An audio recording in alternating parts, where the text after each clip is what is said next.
Hey, salut les dessineurs, j'espère que vous allez bien.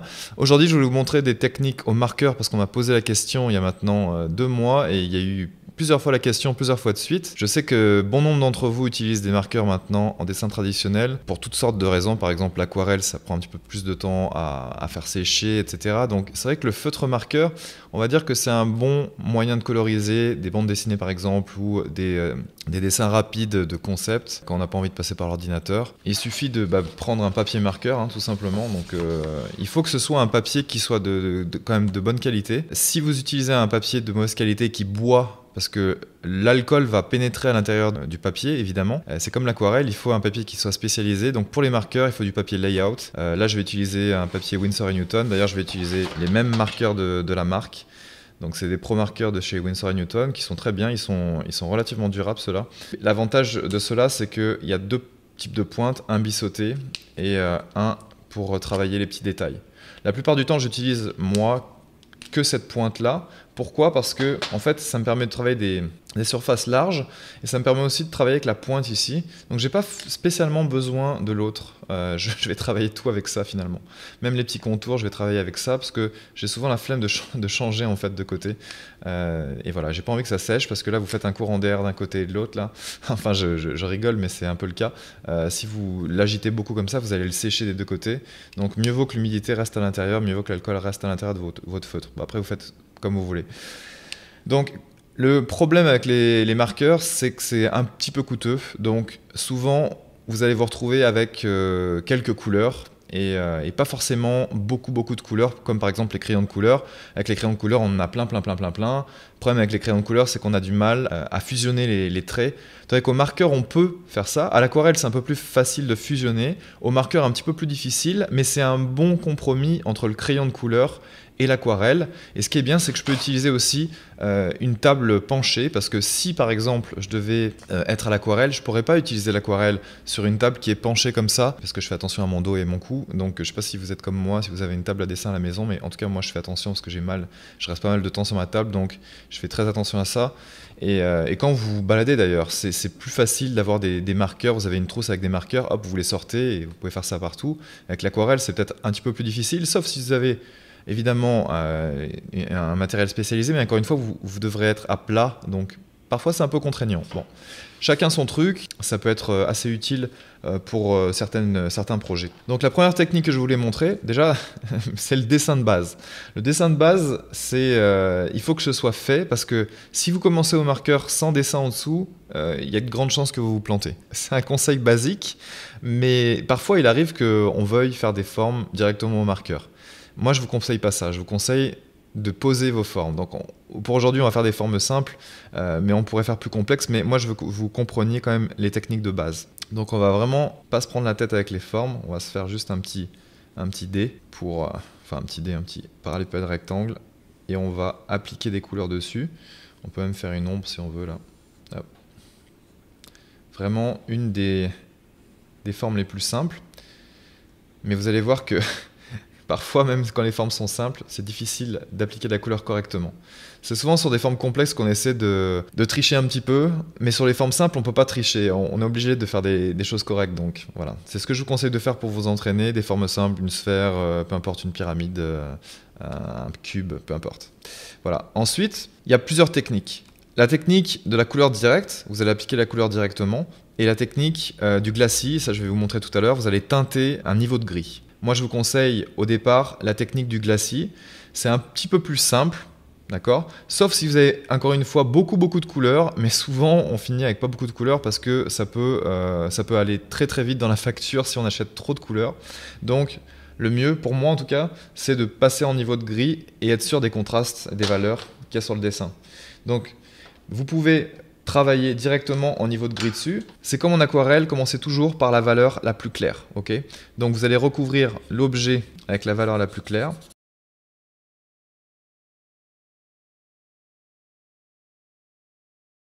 Donc j'utilise la pointe ici et la forme naturelle de ma pointe pour bien remplir les bords. Donc prenez votre temps, c'est pas une course contre la montre. Et utilisez le plat du bisseau quand vous en avez besoin pour recouvrir les zones assez rapidement. Voilà, une fois que c'est fait, vous allez laisser sécher un petit moment. Parce que si vous travaillez trop sur l'humidité, ce qui va se passer, c'est que la feuille va se creuser au bout d'un moment, va même se gondoler. Parce qu'il s'agit quand même des feuilles qui sont relativement fines. Donc faites très attention à ça. Si vous passez des couches de mouillé, ne le faites pas plus de 3 fois de suite parce que ça risque de creuser la feuille et le papier risque de partir. Vous avez vu qu'ici, c'est pas très uniforme. Et il y a des petites valeurs claires, des petites valeurs foncées. Donc ça, c'est normal. Quand le feutre commence à vieillir un petit peu, il se passe ça, d'accord? Là, par exemple, je vais utiliser un feutre qui est un petit peu plus récent et vous allez voir tout de suite la différence. Par exemple, ici, je vais recouvrir ça avec cette valeur-là. Ça va être la valeur la plus sombre de notre cube. Voilà, j'essaie de garder quand même une directionnalité dans les mouvements. Par exemple, là, je vais rester sur la longueur.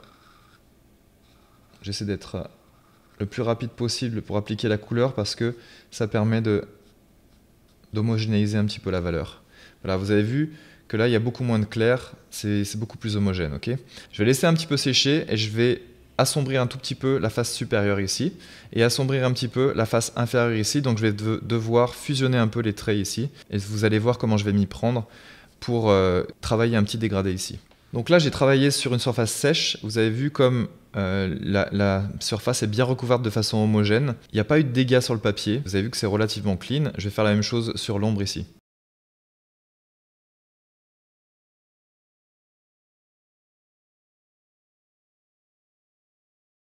Voilà, maintenant je vais vous montrer comment dégrader, par exemple si je voulais dégrader du sombre au clair dans l'ombre portée ici, et si je voulais dégrader du sombre au clair dans cette façade-là, il y a une technique qui est pas mal du tout, que j'utilise avec le blender. Le mélangeur, c'est pas magique en fait, donc il y a plusieurs techniques avec le mélangeur. Moi, ce que je vous conseille avec le mélangeur, c'est souvent quand vous voulez commencer par un dégradé, je vous conseille de mouiller votre feuille avec le mélangeur. Ici par exemple, ça a séché un petit peu, donc ce que je vais faire, c'est que je vais appliquer le mélangeur sur la surface que je vais travailler.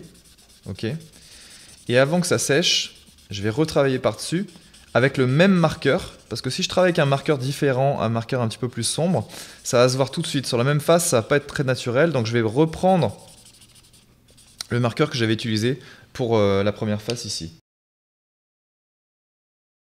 Voilà, là j'ai débordé un petit peu, mais vous avez vu que c'est pas très très grave. Là, ce que je vais faire tout de suite, c'est de retravailler juste à la limite entre les deux traits ici, là. Voilà. J'essaie de travailler à l'extérieur et à l'intérieur, dans la même direction que j'ai fait les premiers traits. Voilà, et j'essaie de créer un dégradé. Voilà, donc ça fait des petites taches, mais c'est pas très grave. Encore une fois, c'est du marqueur, c'est pas une science exacte. Mais vous avez vu que là, on a un dégradé de valeur qui se rapproche beaucoup. On pourrait faire exactement la même chose encore dans ce coin-là et retravailler avec exactement le même marqueur. Donc ce que je vais faire, je vais bien attendre que ça sèche, sinon ça va dégrader la feuille. Et puis je vais retravailler par-dessus. Donc si ça a séché, je repasse encore un petit peu de blender tout doucement pour pas esquinter la feuille dans la zone où je vais travailler. Et ensuite, je repasse avec le même marqueur que j'ai utilisé au début. Je retravaille aussi la limite des deux là. Donc là, elle est encore un peu visible, mais pas trop, parce que sinon ça va faire des petites taches. Et il ne faut pas qu'il y ait trop de petites taches, il ne faut pas que ça, encore une fois, que ça creuse le papier. Je peux faire exactement la même chose dans cette partie-là aussi, la partie sombre. Donc là, je vais repasser sur les tâches que j'ai fait tout à l'heure. J'ai débordé, mais c'est pas très grave. Donc je reprends mon mélangeur. Je l'applique sur la surface que je vais travailler. Okay, je vais perdre un petit peu, normalement, de valeur ici. C'est pas grave. Et ensuite, je repasse avec ça, en essayant de respecter les bords si possible.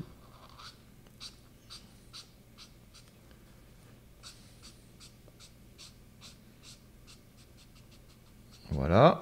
Et je retravaille la limite entre les deux maintenant. Dans le même sens, si possible. Vous allez voir que ça va se mélanger un petit peu.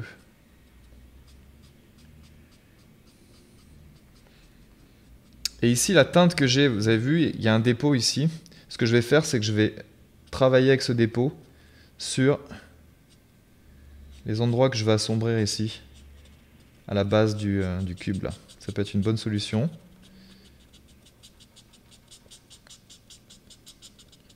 Il y a aussi une technique que je peux faire en premier secours, c'est d'appliquer directement la couleur sur le marqueur. Alors, je recommande pas ça aux âmes sensibles, mais vous pouvez faire ça.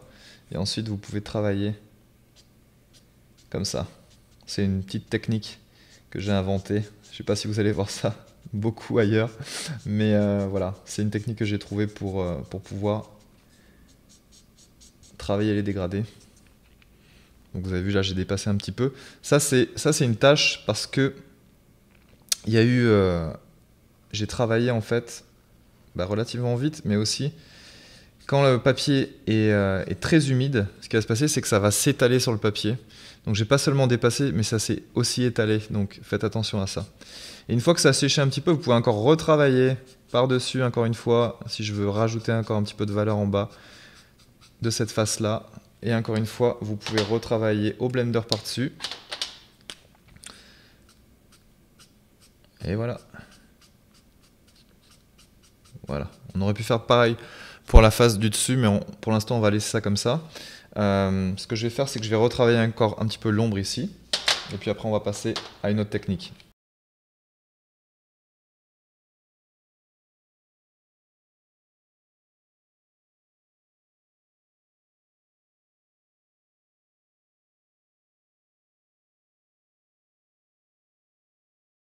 Donc le blender aussi peut enlever les taches. Si vous restez longtemps sur une tâche, vous allez voir que ça va la dissiper un petit peu, mais ça risque de trop la dissiper et vous allez voir que le papier va commencer à ressortir.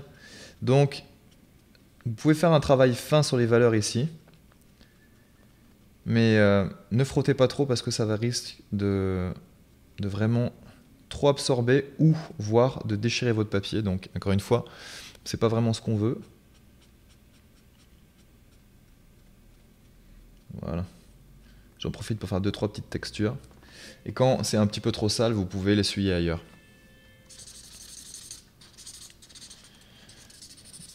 Donc pour ceux qui s'inquiètent, vous avez vu que j'ai nettoyé mon blender. Il ne se passera rien là. Là, il est comme neuf. Il n'y a aucune valeur dessus. Il y a encore une toute petite trace, mais c'est vraiment pas grave. Là, c'est un mélangeur qui est propre et qui va faire du bon travail. Donc ne vous inquiétez pas. La technique de tout à l'heure s'applique encore. Si par exemple je voulais faire disparaître cette arête là, je vais appliquer mon blender un petit moment dessus. Je vais mettre des tout petits coups pour pas trop frotter, mais ça va faire disparaître un petit peu, ça va flouter un petit peu le contour. Quand ça va sécher, vous allez voir, c'est aussi une bonne technique. Je vais surtout flouter ce côté-là. Donc vous avez vu, si on fait pas trop le bourrin avec le marqueur, ça donne un pas trop mauvais résultat. Et on peut avoir un dégradé qui est relativement fin dans son rendu. Maintenant, si vous voulez ajouter des couleurs, on va appliquer la couleur. Et c'est souvent des couleurs claires qu'on va appliquer. Donc si vous avez des couleurs de base, par exemple bleu ciel ou jaune ou orange ou rose, des couleurs relativement claires, vous allez pouvoir les ajouter par-dessus ici directement. Si par exemple mon objet tend vers le jaune, eh bien, je vais le recouvrir de jaune. J'attends bien sûr que ça sèche tout ça et je vais le recouvrir de jaune ensuite. Donc je recouvre tout l'objet. Les couleurs vont parfois être un tout petit peu sales, mais c'est un peu l'inconvénient de ne pas avoir beaucoup de marqueurs. Mais on va pouvoir recoloriser un petit peu par-dessus ensuite avec diverses techniques. Maintenant, vous avez vu que cette face-là est un peu grisâtre. Là, c'est pas très très joli comme couleur. Et c'est normal quand on n'a pas beaucoup de couleurs, on ne peut pas forcément faire des couleurs très jolies, mais on peut quand même s'en sortir, on peut quand même rattraper ça. Et ce qu'on peut faire, c'est utiliser une couleur qui est associée. Donc une couleur qui n'est pas trop loin dans le cercle chromatique, par exemple le orange. On peut essayer de venir recoloriser avec du orange ici. Mais encore une fois, c'est quand on n'a vraiment pas beaucoup de couleurs, parce que quand on a beaucoup de couleurs, la question ne se pose même pas. Mais quand on n'a pas beaucoup de couleurs, ça peut aider. On peut revenir ici et rajouter un petit peu de couleur. Ensuite, pour faire ressortir le cube, j'aime bien utiliser des crayons pastels. Donc les crayons pastels, c'est bien parce que ça se dépose sur notre papier marqueur sans problème. Si par exemple je voulais éclaircir cette zone ici, tout doucement avec mon crayon, ici c'est des Carbotello que j'utilise de chez Stabilo, Donc vous pouvez faire ça et ensuite au doigt par exemple vous pouvez estomper et faire à la main une espèce de dégradé ici. Vous pouvez faire ça avec les couleurs, hein. Ça peut être par exemple pour retravailler une surface ici, imaginons que je vais retravailler ce coin là. Je fais pareil.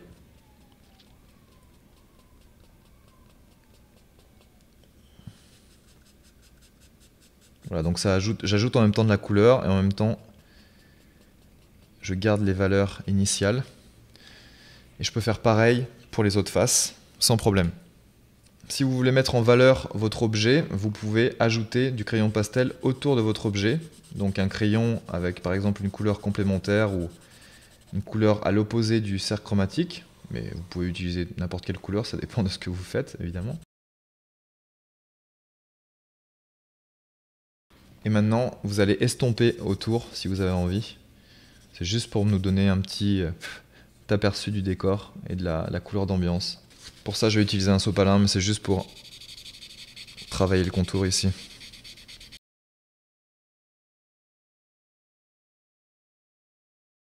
Je peux dépasser un peu sur l'objet avec le pastel. Ça va donner un petit effet de fondu dans le décor ici. Je tapote, je fais pareil sur l'ombre en dessous. Je peux aller par-dessus directement. Voilà, n'ayez pas peur de travailler directement sur les faces qui sont déjà colorisées, hein, pour ajouter un petit peu de richesse dans la couleur. Voilà, pour ce qui est de la couleur directe, quand vous voulez appliquer les couleurs directement, les règles ne changent absolument pas. Donc si vous appliquez la couleur primaire ici, la couleur de base, il va falloir attendre que ça sèche. Si vous voulez, par exemple, représenter une ombre ici, vous pouvez prendre une couleur qui est un peu à l'opposé sur le cercle chromatique et commencer, pendant que c'est encore mouillé, à couvrir. Ensuite, vous pouvez prendre votre blender directement et essayer de travailler directement à l'intérieur ici. Donc vous avez vu que ça marche pas à 100%, mais ça peut aider quand même. Vous pouvez repasser une couche ensuite dans la partie la plus sombre et repasser un petit coup de blender sans trop appuyer, sans trop forcer, parce que sinon ça va créer des problèmes. Donc d'un côté et de l'autre de la marque que vous avez fait avec la première couche. Voilà, et vous serez capable de créer des dégradés de couleurs ici.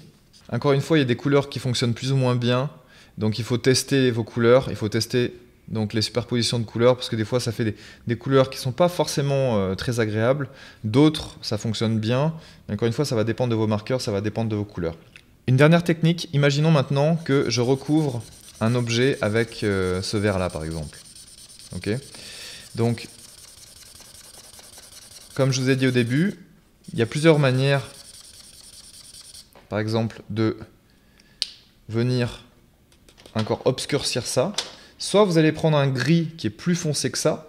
Le gris, ce qui est bien, c'est qu'il passe partout. C'est par exemple, là, je prends un gris de niveau 4, ici. Ce qui est bien, c'est que le gris, il passe partout. Donc là, c'est un gris qui est pas loin au niveau de la valeur de cette couleur verte-là. Donc ce qui est bien, c'est que je vais pouvoir, de façon subtile, je vais pouvoir travailler le dégradé. Donc soit en laissant sécher et en repassant encore une fois. Je peux aussi m'aider évidemment du mélangeur si j'ai besoin.